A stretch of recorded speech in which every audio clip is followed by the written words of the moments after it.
Bluecoat is the first art centre in the UK, but it's got a much older history. And on this tour, we're going to take you around the building to reveal some of that story, and also to take you behind the scenes to find some hidden features. Bluecoat is Liverpool's oldest central building, dating from the early 18th century, as indicated by the Latin inscription that was under the pediment at the front entrance. It's translated as follows: dedicated to the promotion of Christian charity and the training of poor boys in the principles of the Anglican Church, founded in the year of salvation 1717. Building work actually started in 1716, and the first children moved in 1718, and the building wasn't complete until 1725. So it's slightly misleading, but that's when they dedicated the building, 1717. Bluecoat was a charity school for orphans, boys and girls, and it was established by St Peter's Church opposite on Church Street. This was Liverpool's fashionable new church, whose presence opened up this side of the town, on the other side of what they called the Pool, which was the muddy inlet that flowed from the Mersey and was filled in as the port expanded with the building of Old Dock.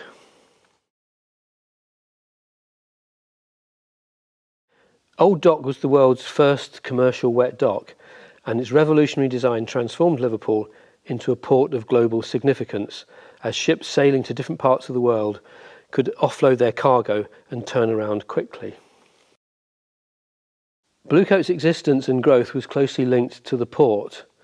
A prominent merchant, Bryan Biggs, who also served as Lord Mayor of Liverpool, co-founded the school, continuing as treasurer and funding the school throughout his life. The building is part of Liverpool's UNESCO World Heritage Site, designated for its maritime mercantile significance in the story of Britain's colonial and imperial development. Downplayed for a long time in that story is the importance of transatlantic slavery, which was starting to develop on an industrial scale by Liverpool merchants, and the Bluecoat School was not exempt from this. Though Blundell retired from sea to devote himself to the school, he still owned slave ships, and his sons, who succeeded him as treasurer, were also heavily involved in the trade. Such was the significance to the school of funding derived from Liverpool's slave trade that it has been estimated that as much as 60% of the subscriptions and donations were derived from it, or from the trade in commodities enabled by slavery, such as sugar, cotton, and tobacco.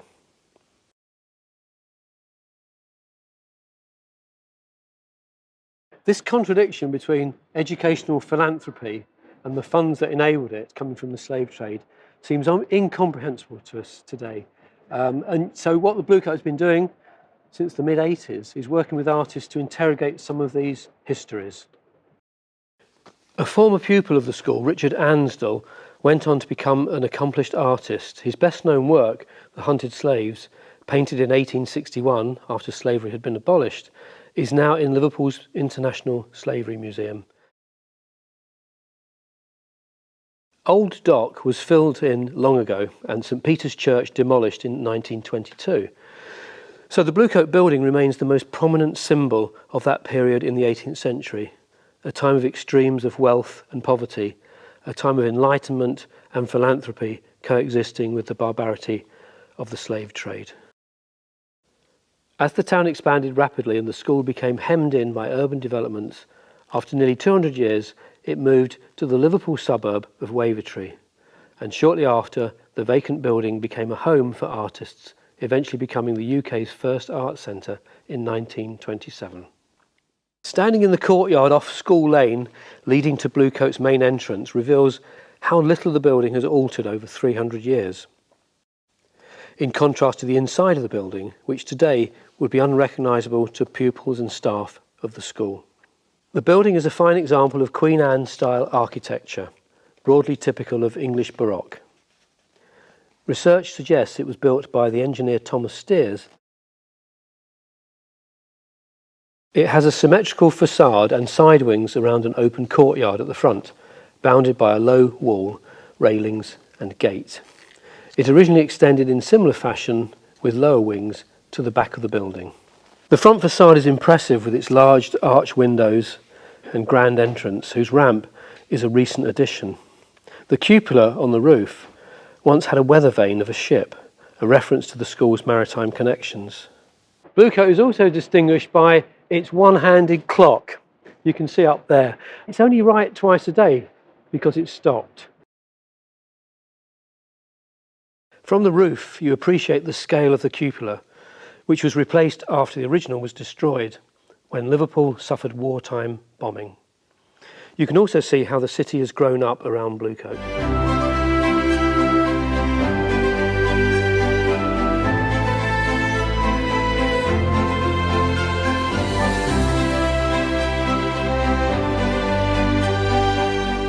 Some of the cherub heads above the windows were also restored after the building was damaged in the war. And there are other reliefs of children's heads, pupils of the school, around the building. The two here were created by artist Herbert Tyson Smith, who was resident in Bluecoat for many years. He designed this plaque to commemorate restoration of the building after the war. Another Latin inscription, it reads, "Struck down from the sky by the firebrands of the enemy and partially destroyed on the 4th of May 1941, restored with dutiful affection in the year 1951. Bluecoat has 4 liver birds in its front courtyard. There's one over the gates and one over each of the 2 central side doors, and these are probably original, making them arguably the oldest liver birds in the city. And there's one over the main entrance that was restored after the war. There are 2 more discreet ones. Can you find them next time you visit Bluecoat? Another little-known feature is the graffiti, which could be Liverpool's oldest, tucked away in a corner of the courtyard. It was carved presumably by children in their playtime, out of sight of their teachers. We can imagine them climbing on each other's shoulders to reach this height. This print from the mid-19th century shows Bluecoat's facade little changed from today. It records the school band leading the children through the gates on St George's Day, 1843. The school governors are on the right, and opposite is a crowd of onlookers. In this earlier print from 1718, which was sold to raise funds to complete the school's construction, there are features that were removed at some point in the school's history, including 3 statues representing faith, hope and charity, and urns and other ornamentation on the parapet. The contrasting checkerboard courtyard paving, however, was unlikely ever to have been realised, as there is no record of such stone being purchased in the school accounts book for this period. The courtyard is likely to have been cobbled as it remains today. Let's go inside the Bluecoat now to the central core, what is today the reception and cafe, the heart of the building. The wide sweep of the curved back wall is not original. It dates from the early 19th century when the school needed more space, so it took down the back wall and extended into the garden, while propping up the front elevation. It's an early example of what we might call facade retention. Cast iron columns and long wooden beams on the ceiling, perhaps reused ship's timbers, date from this time. This late 19th century photograph shows this room when it was the school refectory, with children sat in rows awaiting their food. Many people miss this bird box, one of several made by the artist Alec Finlay as a commission when Bluecoat reopened in 2008 following a major restoration. The bird boxes references birds coming home to roost. They're designed based on images of exotic species found on foreign stamps, a reflection of the Arts Centre being a place that welcomes diversity.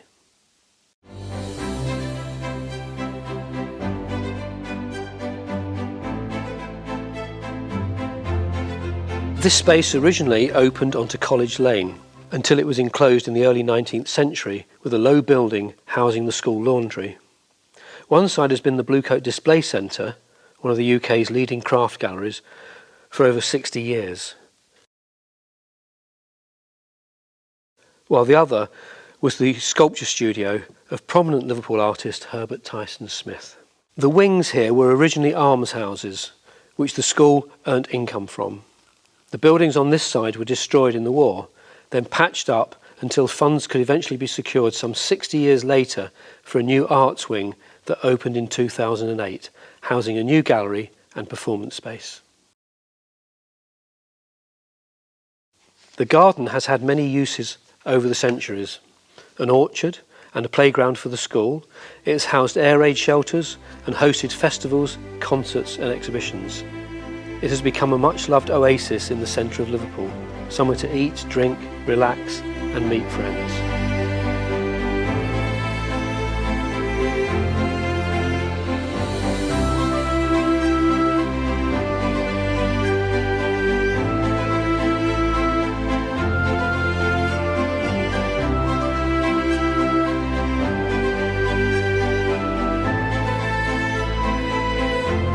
There is an even more secret garden which once housed the school bath.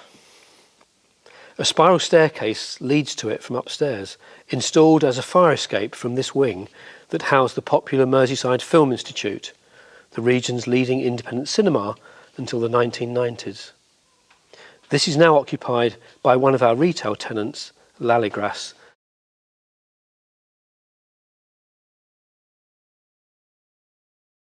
The building has undergone many changes to its internal fabric and was badly damaged in the war. Some original features, however, do remain, including fireplaces and some doors which were much smaller than today's. This wooden staircase, which contains original timbers and together with the stone flagged floor, gives a sense of the original interior.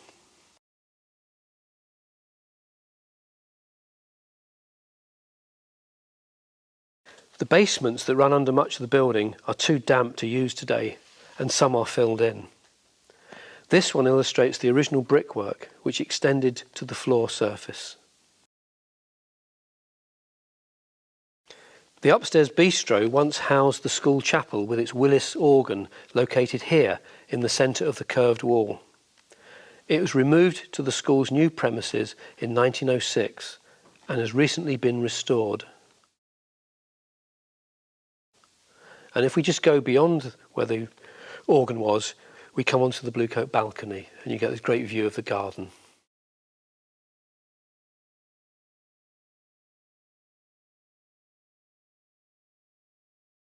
So this space, the former chapel, became the Art Centre's concert hall, where many music, theatre and other performances took place. Following post-war restoration, it hosted a wide range of events, from a happening by Yoko Ono in '67 to a concert by American jazz legend Sun Ra in 1990.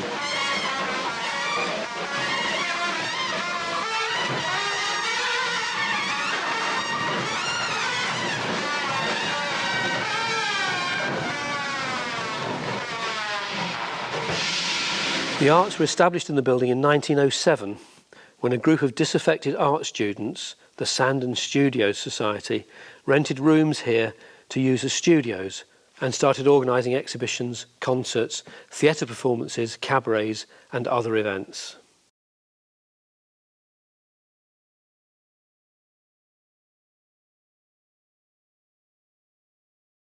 Among the important exhibitions the Sandon staged was a post-impressionist one in 1911 that included work by Picasso and Cézanne and Matisse. The location was probably here in what is now Kernahan's bookshop. This room eventually became the Sandons' dining room, and it hosted many guests from outside Liverpool, cultural figures that were visiting. In 1931, Stravinsky, the Russian composer, was here when one of his works was being performed in the city, and he was here on the day that Edward Elgar died, and the news came in and he instructed his fellow diners to stand up and pay their respects to England's greatest composer. Stravinsky was one of many to sign the visitors' book, which is in Liverpool Record Office.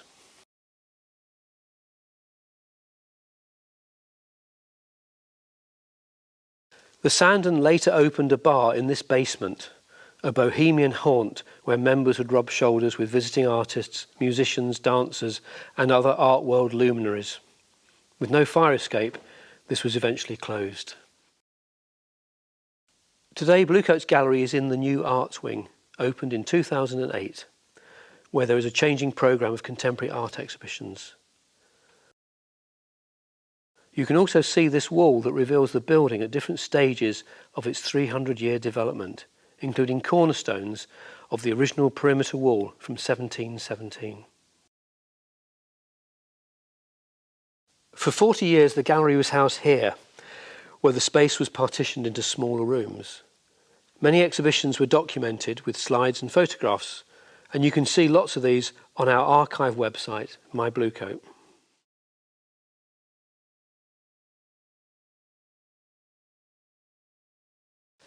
Bluecoat has been a place for working artists for over a century.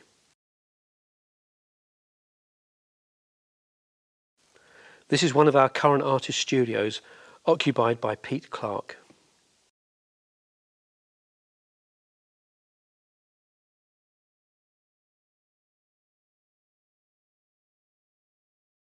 Printmaking is one of the activities you can participate in at Bluecoat. Its history dates back to the early years of the Art Centre, when artists like Augustus John, who had strong connections to the building, created prints using a press, like this one in our etching studio.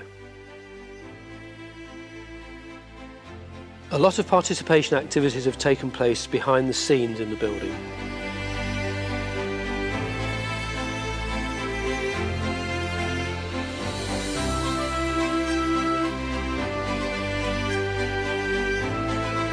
Here in the making room, for instance, our regular inclusive arts group, Blue Room, has been meeting since 2008, creating their own art, which is sometimes presented in the building. Our library houses material from Bluecoat's life as an art centre, posters from exhibitions and events, photographs, catalogues and other documents. Much of our archive is also housed in Liverpool Record Office and is accessible to the public. We use this space to tell our story. This timeline charts the key events from 3 centuries and the building's transition from charity school to art centre.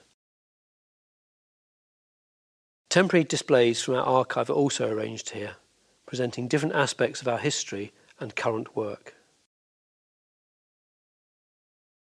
This exhibition focuses on contemporary artists we have worked with since the 1980s to interrogate the building's colonial connections, including the transatlantic slave trade. The display puts their work, exhibitions and performances in the context of the school's foundation and early years, rooted in Liverpool's maritime trading environment. The heritage we continue to explore seeks to bring the past into dialogue with the present. And there are resources that you can use to find out more, including our interactive website, My Bluecoat, that contains much material we have scanned, organised into themed collections. The website also invites people to tell us their own Bluecoat story. And there is a new book that tells our story, with accounts of the school's origins, the pioneering days of the Art Centre, battles to save the building when it was under threat, its significance in the UK's arts ecology, our creative community, and how we celebrated our 300th birthday. Well, I hope you've enjoyed this tour, this behind-the-scenes tour of Liverpool's oldest building, the UK's first art centre, a building with a really fascinating history. If you haven't been before, do come and see us. We look forward to meeting you.